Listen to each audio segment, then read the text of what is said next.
Hi, I'm Tasha with Pathways to Peace Counseling, and today we're going to talk about strategies for ending sibling rivalry to enjoy a peaceful summer. So it's summer here, and I'm already hearing the complaints of sibling squabbles. Everybody is just in each other's space and they're just nipping at each other and making each other crazy. And that makes parents a little bit crazy during the summer. So, I wanted to give some tried and true tips for how to reduce the summertime struggles to help everybody get along so you can have a peaceful summer, but also get out there and make some great memories and make it a summer to remember. So, first off, you can't really have a good summer if you don't have good boundaries. Boundaries are vital for giving that atmosphere that you need for everybody to thrive and get along. So, we're going to talk a little bit about consequences, boundaries, how to set boundaries, what happens whenever boundaries are not being respected. So, here are some tips. One would be to create an off-limit space for a child where the siblings are not allowed to go. So if everybody has their own room, that makes it a little bit easy. Johnny's not allowed in Sally's room. Sally's not allowed in Johnny's room unless they're invited in. And then even within that, you've got to have boundaries because just because Johnny said Sally can go inside his room doesn't mean that she's allowed to dig through all of his things, play with all of his toys. Whoever owns the room should be able to own the space and say, this is how much of my room I'm willing to share and what we're going to do. And so, I mean, it's all about that culture of teaching respect, right? And so, it's a little bit more complicated if you have children who are sharing a room, but every child needs to have certain things that are off limits to their siblings and certain spaces that are off limits. And it might be their bed. I mean, that might just be where you have to go of when Sally needs a break, she's allowed to go on her bed. Johnny's not allowed to talk to her. He's not allowed to touch her. He's not allowed to mess with her at all when she's in her safe space. Same true for Johnny. If he needs a safe place to get away, allow that to happen. So, in order for this to work, you're going to have to communicate and determine the consequences. So, if Johnny keeps bothering Sally whenever she's trying to have her space, Johnny's going to have to get some consequences. So, that needs to be clear up front. So, as a parent, you communicate if you violate Sally's space, you're not going to be allowed to watch TV for 24 hours or whatever the consequence is that you think is going to be best for that situation. The key to making it work is to be consistent because if sometimes you let him get away with it and sometimes you don't, he's probably going to keep on doing it. But if you're consistent with those consequences and he knows that every time he violates the boundary, he's going to get the same consequence, he's going to be a lot less likely to do it. So, another part of this is to help your children understand and communicate their need for personal space.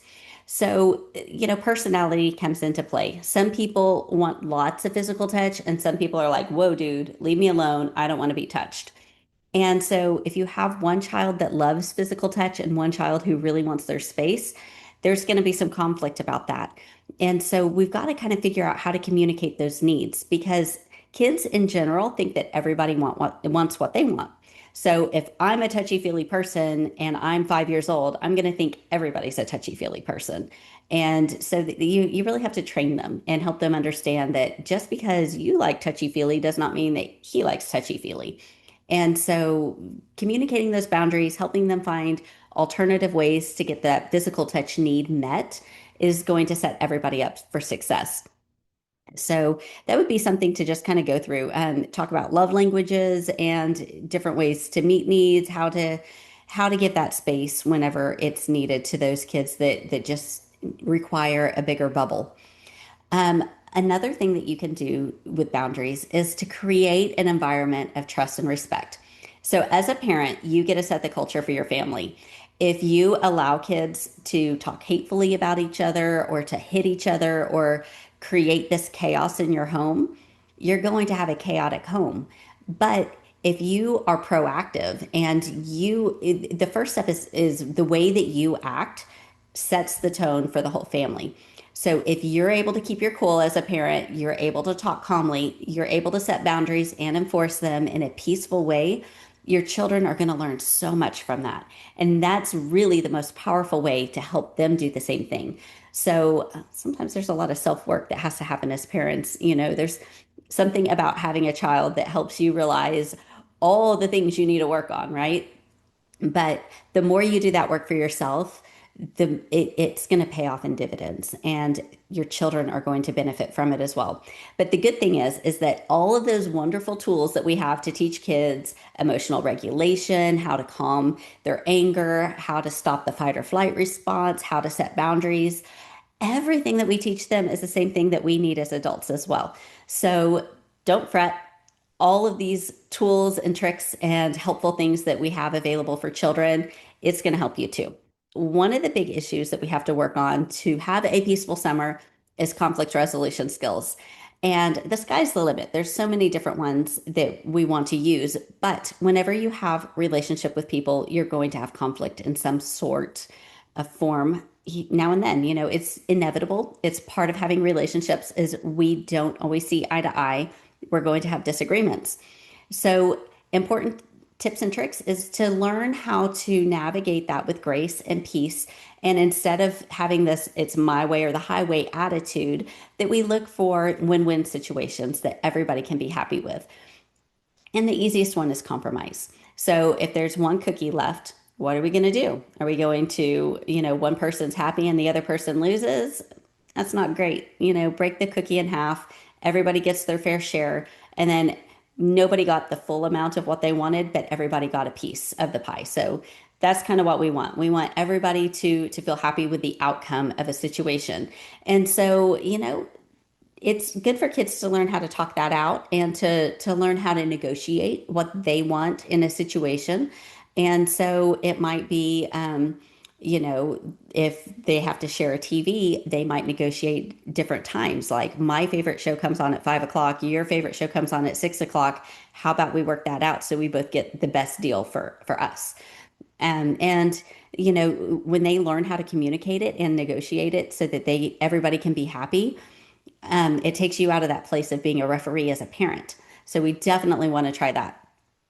So a pro tip with that is whenever you're working through all of those difficulties and talking things out, if somebody is having a meltdown and their fight or flight response is going berserk, they're super angry or sad about things, it's not a good time for them to talk because that rational part of your brain turns off during the fight or flight response.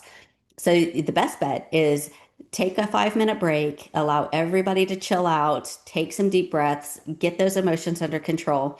Once everybody is calm and being reasonable, then it's time to talk things through. But don't ever try to force talking about things when somebody's hysterical because it's not going to end well for anybody involved typically. So another tip for conflict resolution is redos. So if you do a redo of a situation, it's a perfect learning opportunity. So if somebody comes in and is having a bad attitude and maybe saying things in a harsh tone, you could be like, hold up, buddy, let's try that again. Let's say that in a peaceful, loving way. And so you don't necessarily have to dish out all your consequences for something that you think is a learning opportunity. And so instead of him, being grounded for the rest of the day, he comes in and instead of having the hateful attitude, he says it calmly and respectfully. And then everybody goes on with their day and we say, okay, we learned something from it. We don't have to hold on to it. So redos are really powerful opportunities for kids to learn, but it gives you a chance as a parent to model. Like, I don't want you to say it with these particular words. I would rather you use these words. Or I don't like this tone of voice because it's harsh and hateful. I want you to use this calm, gentle tone of voice instead. And as you're modeling that for them, it takes that ambiguity out of the way because sometimes kids are like, I'm supposed to be good, but I don't know what that means, so it makes everything very clear and precise. So redos are really powerful and saves you a lot of drama with having to implement consequences for every little thing. Another thing that can totally change the culture in your home is to focus on finding the good in one another. And so if everybody sits around and says something nice about everybody else in the family, this is something that's really good to incorporate, say at dinner time. If you have everybody sitting around the table together, you can say, what is one character quality that you like about each person in the family? And then everybody gets a chance to share that. Or it might be, say, a positive character quality of the person on your left. So everybody just says one thing. But it is so cool to see how people respond to this because you could see, their shoulders going up and their smile coming on their face. Because, face it, we all love to hear good things about ourselves. And especially whenever the culture has maybe been a little bit more negative and kids are always saying the things that they don't like about each other, when they hear their brother or sister say something really special or nice about us, it makes us feel good. So, another way of doing that would be to switch up the question every day. So, today it might be talking about a personality trait. Tomorrow it might be talking about like a physical ability, like I'm great at playing soccer or I'm great at woodworking or whatever those things are. Um, you just kind of switch up that question so you're not just kind of regurgitating the same thing all the time. It could be share a favorite memory that you've had with such and such person. And so, a really great way of doing that, I have a game called Be Heard in Your Herd. And so it just challenges everybody to share those nice, positive things to each other. And it also helps people communicate their needs and their wants. And so it's really mind blowing sometimes in family sessions whenever I've played this game. Like you see and hear these things that you weren't expecting. And it was like, oh, I didn't know you wanted that. Like I didn't know that was your heart's desire for me to use these words of affirmation or to like I didn't know that gifts were such a big deal to you or whatever it is. Those different love languages can kind of come out. So anyway, that's a way that you could take that to the next level. Um, Another thing is to recognize when the crazy train is happening. So, the crazy train is a little book that I wrote about the revenge cycle that we get on. So, that means, say, Johnny hits Sally, and then Sally takes Johnny's favorite toy and breaks it. And then he's mad, so he goes and he tears up Sally's artwork. And then they just get on this crazy cycle of doing these hateful, mean things to each other because they're out for revenge all the time. So what we want to do is turn that cycle around the other way and do intentional acts of kindness for each other. And it just stops that cycle in its tracks so that it doesn't just keep on spinning out of control. So the Crazy Train book kind of walks you through the whole process, and it has a whole counseling game that goes along with how to get that cycle under control so that you're not just doing these horrible things to each other all the time. Another thing that's really important is to help children learn to respond instead of reacting to situations. So it's so easy to, Johnny's hit me, so I'm going to hit him back. Oh, and that really doesn't get us anywhere because we're not learning anything. We're not implementing any kind of conflict resolution or de escalation techniques. So, what we want is for children to calm down and not flip their lid. And if you haven't ever looked into the hand model of the brain, it talks about like the brain stem, the emotional center in the brain, and then the prefrontal cortex where you can actually think through things. We want kids to go through this whole process of not reacting and having those big emotional outbursts. We want them to be able to get to the point to where they can think and say, okay, now this situation happened. I'm not happy with it. What are my options for how to deal with it? And then they can process it. And even on a deeper level of what happened that made Johnny want to hit me to begin with.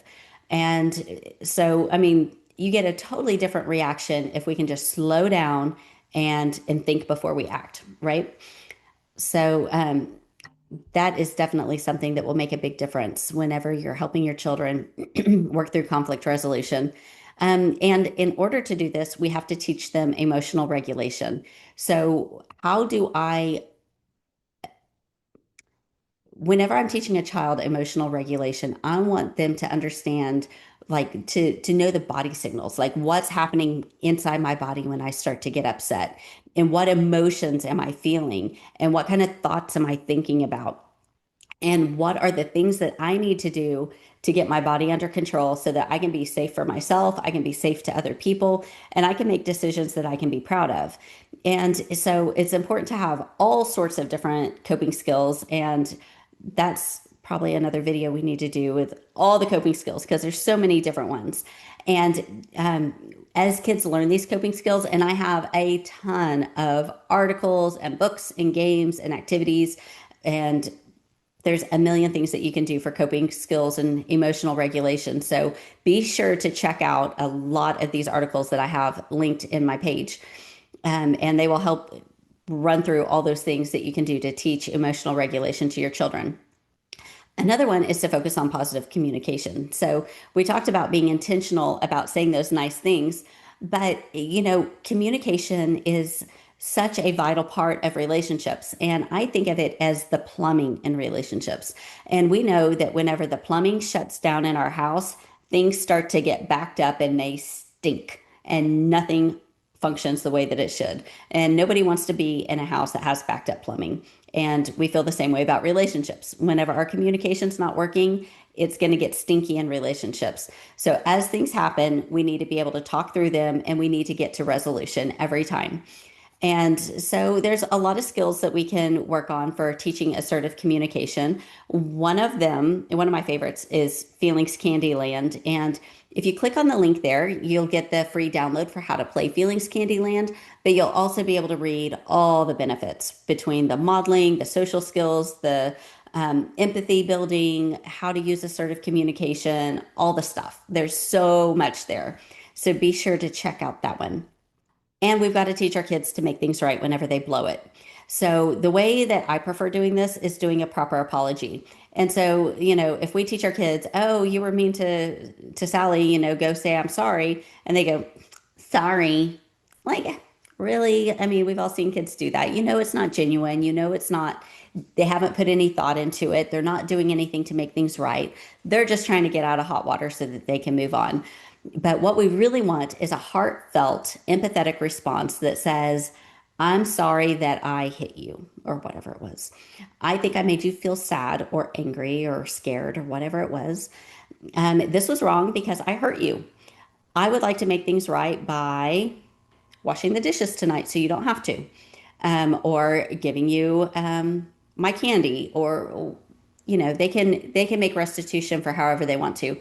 But whenever a child has to do something to make restitution, there's something that changes on the inside of them. And in my opinion, the deeper the violation is, the bigger the violation, the bigger the restitution needs to be. So, I mean, if it's a hateful comment, then they probably need to say three nice things. If they punch somebody in the nose, they're going to have to do something a little bit bigger, right? It's going to take more to make restitution because it was a bigger offense. So those are things that can really change the culture within your home and really bring down that sibling rivalry and the backbiting and the hatefulness. It's just not good. Another thing that can make a big difference in your summer is to have a plan. Kids tend to like being able to do whatever they want whenever they want. But there's also this really weird response that we get from them of where they feel unsteady and a little bit out of control. Things are unpredictable. And there's this emotional response to that where they are just kind of haywire. And so if you have a schedule that you try to stick to and things are predictable, kids squawk about it a little bit more, but they function so much better whenever there's a set schedule and things are predictable. And so things that really matter whenever it comes to that is that you're keeping their circadian rhythms in line, but you're also keeping their meal times in line and predictable. So you're not going to have kids that are hangry all the time, or kids that, I mean, because blood sugar levels, all sorts of issues pop up whenever you're not being consistent about schedules. Another thing you can do is to set limits on electronics because, during the summer, many kids would be happy to just play on their electronics all day, every day. But we know from studying the brain that that's really, really bad for their brain, right? So do your research, decide what you feel comfortable with as a parent as far as what amount of screen time you want your children to have. And then there's all sorts of apps and parental controls and stuff out there that you can set to help bring that screen time under control. Um, but then that frees them up to do other things. And, one of the reasons why I think that parents tend to let their kids go haywire and just go nuts on the electronics is because it keeps everybody kind of occupied and under control. And you have to work a lot harder as a parent whenever your kids aren't constantly using devices. But having a plan can help take care of a lot of these things. So, one would be to set an expectation for outdoor playtime. So, there's tons of benefits to playing outside. You've got grounding, and they've done research that even 10 minutes outside is kind of like a natural reset for our bodies, and it brings anxiety down and stress levels go down. There's just so much goodness to being outside. Vitamin D that you get from being in the sun. Uh, Kids really need the physical exercise that they get when they play outside. If you look into how like motor development has changed over the years and everything, kids really need that outdoor playtime and they learn so much from it. There's a lot of research that kids that get outdoor playtime are better able to learn because they've got all these neural connections within their brain from interacting with the world, right? So there's a lot to it. Another thing would be to find balance between individual activities and family time. So, it's great for kids to go and play with neighborhood kids and to be able to, have their quiet time by themselves and everything. But we also want to create that family atmosphere of togetherness, right? So it's important to plan time every day that you guys will connect as a family in a meaningful way so that you can work on attachment and bonding and shared experiences as a family. So it's playing games is a really great way of doing that. And I'm the game lady. I can hook you up. I've got games for everything under the sun. Another thing that we need to look at is dividing the workload. So kids need to have some sort of responsibility and to do chores. And another thing that you could look at is the studies on children who do chores and how they do in adult life. Kids that grow up with chores are usually more successful. And they've had studies that they're happier people if they grow up doing chores. And you would kind of normally think it would be the opposite that they had this free and carefree childhood. Maybe they'd be more happy as adults, but apparently studies don't tie to that. So it makes everybody in the family feel a little bit less encumbered by work if everybody does their part. So, how are you going to divide up the workload? You definitely need to consider developmental ages and stages, but even toddlers can do a little bit, and they love it at that age. And it's a great time to teach them how to start doing some of the chores. Figure out what the process is going to be, and, if you look into love and logic parenting, which I love, and it's great for kids, especially those that are defiant, because it takes away power struggles and whatnot. But just a pro tip on chores is your kids are going to come in and say, "Hey, can I go play down the street with my buddy?" And you can simply say, "Yes, I would love it if you go play with Johnny, but first you need to get your chores done." And then usually they are more than willing to just go in, get them done, and get out of the house, right? So always take advantage of those opportunities you get. And then create a space for learning. So, it's great to continue reading and doing some schoolwork during the summer. I do think that you don't want to be too intense about it because kids do need to give their brains a little bit of a break. But summertime provides a great opportunity to learn new skills. So it might be learning how to sew or learning to play the guitar or learning a new sport. There's so many things that kids can learn, and having that freedom and the time for it can be a real bonus. But ultimately, you want to stay flexible because, your schedule provides a guide and is going to help everybody stay on track and is going to it's kind of like bumpers when you go play bowling, right? It keeps everything kind of in the middle. But if you're too strict about it, I mean, like if you have an egg timer that's going off every hour and you're like, switch, time to do something else, sometimes it can be really abrasive and a little bit too rigid. So you want to have your expectation and your parameters set up and you stick to the schedule most of the time. But there's going to be days that you just throw the schedule to the wind and just go and have a fun day.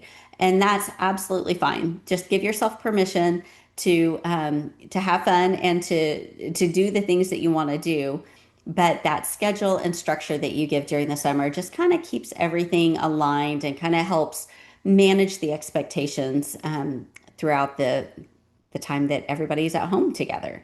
So, in the end, I mean, if you foster that culture of love and support and positivity, and implement those coping skills, conflict resolution skills, boundaries, you're going to have a much happier summer and everybody will get along so much better. But be sure to check out the resources I told you about. You can find them at pathways to peace counseling.com. Thanks for joining me today.